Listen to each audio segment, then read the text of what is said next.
欢迎来到 N 亲子书房练习曲频道的阅读实践单元。开始之前，我们先给自己一个深呼吸吧，慢慢放松你的肩膀。今天呢，我们不只要聊书，更想带大家来一趟温柔的疗愈旅程。我们今天要聊的主题是创造幸福的对话力，对象是各位辛苦的家长还有教育工作者们。我们会一起练习怎么从那种紧绷的控制感，慢慢走向温柔的连结。准备好放慢脚步了吗？我们开始咯。在进入重点之前，我想请大家先回想一个小情境。最近一次你跟孩子或是跟家里的任何人发生冲突的时候，你心里最在意的是事情到底做对了没，还是对方当下的真实感受呢？你可以先在心里想一下，或者直接把答案写在留言区跟我们分享。哦，对了，请一定要看到最后哦，因为我们在结尾准备了一个非常有用的温柔提醒，还有本周专属的日常小练习，真的能帮你一点一滴改变家里的气氛。好，那我们就直接来看看今天的重点地图。我们会透过几个步骤找回对话的温度。首先是同理心地图，接着聊聊为什么连结胜于控制，然后教你重塑话语，温和处理冲突，还有一个很特别的提问加真心魔法。最后当然就是本周的实践练习啦。第一部分，我们来聊聊同理心地图，看看怎么透过提问来建立真正的连结。其实我们常常会有个迷思，以为好的沟通就是要很会讲道理，但说真的，真正的连结是从你怎么问问题开始的。以前我们总习惯紧盯着结果不放，像是功课到底写完了没，怎么又做错了啦，这种话我们觉得是关心，但在孩子听起来根本就像是亚历山大的审问，对吧？所以现在我们试着转个弯，把目光放回到活生生的人身上，去看看对方心里到底在想什么，感受是什么。这边有4个提问的层次，我们慢慢来拆解一下。第一层叫做积极提问，不是去质问对错哦，而是问那你自己的想法是什么呢？这样一问，对方的大脑就会开始思考，而不是马上竖起刺猬般的防卫机制。那第二层呢，是共感提问，也就是跟他说，原来你是这样想的呀。这不是说你要完全同意他，而是让他觉得哇，我被接纳了。到了第3层真心提问，我们可以问，那我们一起来看看怎么解决比较好。这时候你们就不再是拔河的两边了，而是并肩作战的队友。最后一步才是理解提问，为了更了解彼此，我们聊聊刚才为什么会这样好吗？你看，从防卫走到深刻的同理，对方才会真的觉得有安全感。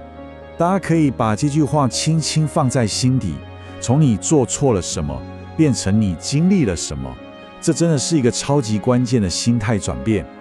当我们不再像个法官一样急着去定罪，而是像个好朋友一样去听他到底经历了什么事，这绝对是所有疗愈跟修复关系最稳固的地基了。接着来到第2部分，我们要讲连结胜于控制，一起来重塑我们日常的说话方式。你有没有发现，很多时候关系会搞砸，其实是因为我们用的句型本身就带着超级大的压力。与其一直用那种禁止的语气，像是不要跑或者不可以这样，这种听起来控制欲很强的话，不如稍微换个方式表达你的渴望。比方说，我希望你可以慢慢走，这样比较安全哦。仔细听听看，语气是不是完全不一样了？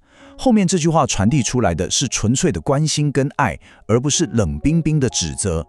还有一个对比也很经典，就是用观察来取代评价。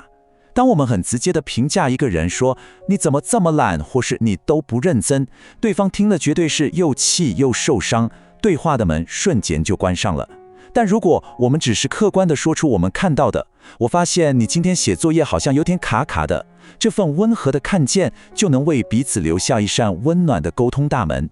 我们甚至可以把平常用的那种有点空泛的话，你真的很棒，升级成更有力量的感谢。我们来看看画面上这个感恩小公式哦。首先说出你观察到的事实，再加上这件事代表的意义或你的想法，最后表达你的感受。举个例子，我看到你今天有主动收玩具，这表示你很有责任感呢，这让我真的觉得好开心哦。透过这种非常具体又深刻的看见，孩子才会真正觉得自己是被珍视的，而不是只被打个分数而已。好了，进入第3部分，重塑你的话语。这时候我们来聊聊怎么处理我们自己内在的情绪。当然啦，就算学了这么多温和的句型，日常的冲突肯定还是会发生的。当你觉得自己理智线快断掉，快要爆炸的时候，我们可以跟着这4个步骤慢慢深呼吸。第一，先认清这份愤怒，在心里承认，对，我现在真的觉得他做错了，我很生气。第二，试着分离一下，告诉自己他的行为只是一个导火线，不是你情绪失控的全部原因。第3步，稍微向内看一下自己，问问自己真正在意的是什么，是不是有什么没被满足的需求。最后，试着平静地把你这个需求说出来，与其大吼大叫说你怎么都不听话啦，不如平静一点说，其实我真的很需要被尊重，所以刚刚那样让我有点难受。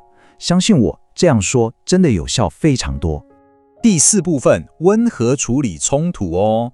我们要来教大家一句能够瞬间卸下防备的魔法咒语哦。当你们吵得不可开交的时候，有一句话可以瞬间改变现场的气氛，那就是没错，你确实可能会有这种想法。你可以让这句话在脑袋里稍微转个几秒钟。这句话不是说你投降啦，或是同意他错误的观念哦，而是它有一种魔力，能赋予对方情绪跟想法是可以存在的许可。人啊，一旦感觉到自己是被接纳的，他们心里的那道高墙跟防卫机制就不自觉地降下来了。第5部分，提问加真心，告诉我们要怎么带着爱去询问。其实重点就在这里了。每次我们要开口跟家人说话前，都可以在心底轻轻提醒一下自己，每一次的提问都必须配上一颗真诚的爱心。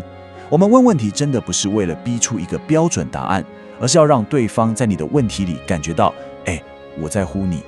就像你问今天过得好吗，是因为我是真的很想知道，因为你对我来说很重要。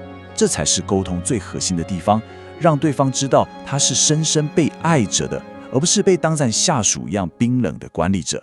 最后来到了第6部分，也是我们节目一开始答应大家的本周日常实践。我们来做点生活中的微行动吧。就像前面说的，我们希望这不只是听听就算了，而是能真的变成改变家里气氛的微小行动。不要觉得压力很大哦，这不是什么沉重的功课。第一，试着每天说一句有共感的话，比如原来你是这样感觉的呀。第二，挑一句你最常念的控制命令，像是不要摸那个，换成表达渴望的说法，我希望你可以把它放下来。第三，用我们刚刚学到的事实加想法加感受的感恩小公式，对孩子、伴侣，甚至对你自己写下一句深刻的感谢。好，现在让我们绕回一开始问大家的那个小情境，在每天的日常对话里，你习惯追着事情的结果跑，还是更在乎对方的感受呢？如果你听完这集，突然有点恍然大悟啊，原来我一直都在执着对错那么真的要恭喜你，因为单单是这一份觉察，就已经是超级大的一步了。当一个人感觉到自己真的被理解了，他自然而然就会愿意跟你合作的。很多人以为沟通是一门高深的说话技巧，但其实它更像是一种选择。你要选控制还是选连结呢？因为你的每一次提问都在决定你们关系的走向哦。